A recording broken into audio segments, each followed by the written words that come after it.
Too Late for Gods, The Killing Light, and Paper Airplanes? And if so, can you elaborate a bit on what that theme is? Okay, yes, as a matter of fact, that's really astute, and it wasn't a conscious effort. I didn't actually even realize the connection to Paper Airplanes, but certainly at the time I was writing the lyrics for the 2009 AFI record, Crash Love.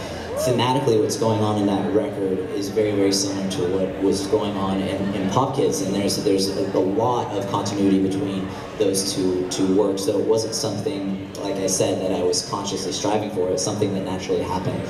I think in anything that I create at a time, it's very, very much a view of that time in my life, and what's going on with me emotionally, and what I'm focusing on, and thereby those songs in the book do relate thematically. Hey, Sam. Which character was the hardest to write for? I think Holly was very difficult to write for. It was really hard to balance the nuance of, well, I don't want to ruin the story for you guys. We'll just say, yeah, a lot of you haven't read this, so what I was about to say was an actual spoiler, but Holly was the most difficult for me to write, Becca Rose. Okay, well that's it for your guys' questions. So, all right. So now we finished. I mean, his girlfriend is here. Steph, can I go on? You want to read something else from Pop Kids before you say goodbye? I would love to do that. Everyone, again, thank you so much. I'm going to read. Thank you. And before oh, thank you so much.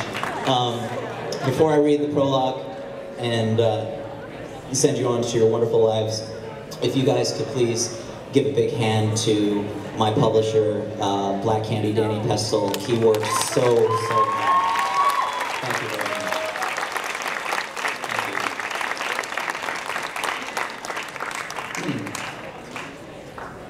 And here is the prologue to Pop Kids.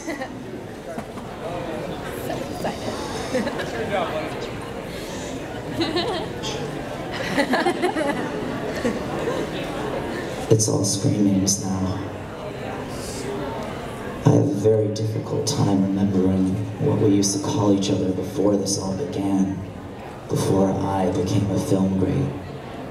But here, in this silent, warming glow, I have time and cause to reflect. I somehow managed to fondly recall that Stella was Sarah. I just turned down a birthday surprise from her that most guys in my class would trade their entire wardrobes for. During junior year, she was being dropped off after lunch by college-age guys in luxury cars. I would watch her with hopeless longing. Now, I have given her so much more than they ever could, and she deserves it. She deserves me. She's hot, ambitious, knows a good thing when she sees it, and will stop at nothing to get it. As I think of Holly, knowing who she was and what was supposed to happen when I opened the pink door, I can't remember her old name. It's fine. I shouldn't bother. Thinking about her right now just heightens the screaming in my head. I kissed a girl and I fuck you, Katie. I whisper and cough. The smoke is soothing, but there's more of it than I'm used to. Stepping back into the alley past the dumpsters, I pinch a weightless piece of ash from the crackling night and safely admire my work, clicking. My fingers are slick. My hands smell like butane. I should really get out of here.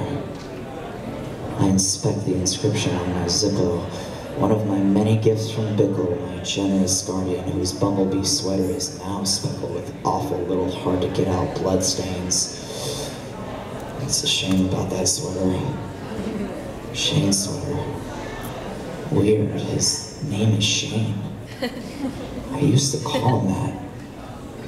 Even now, hundreds of scenes later, I can remember naming my protective friend. He so badly wanted a screen name.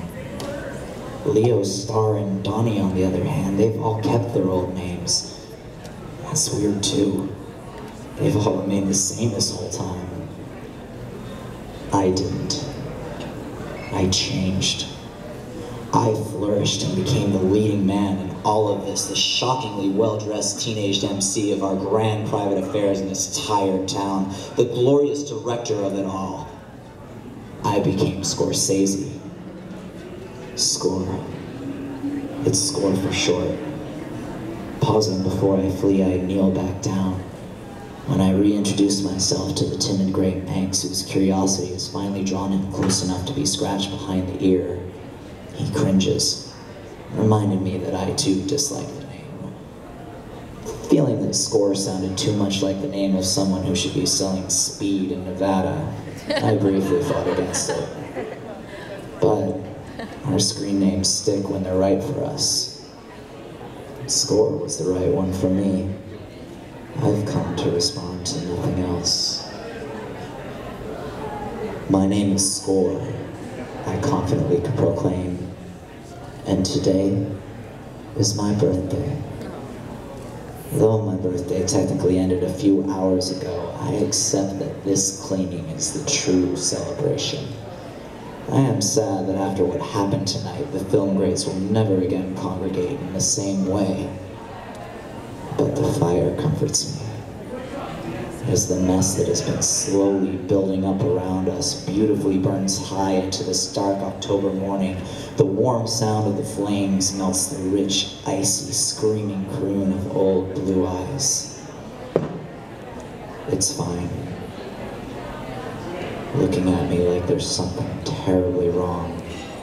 The Manx meows, then darts back into the alley. Everything's fine.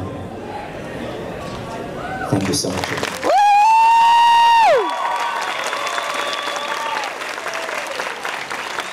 Davey Havok, everybody.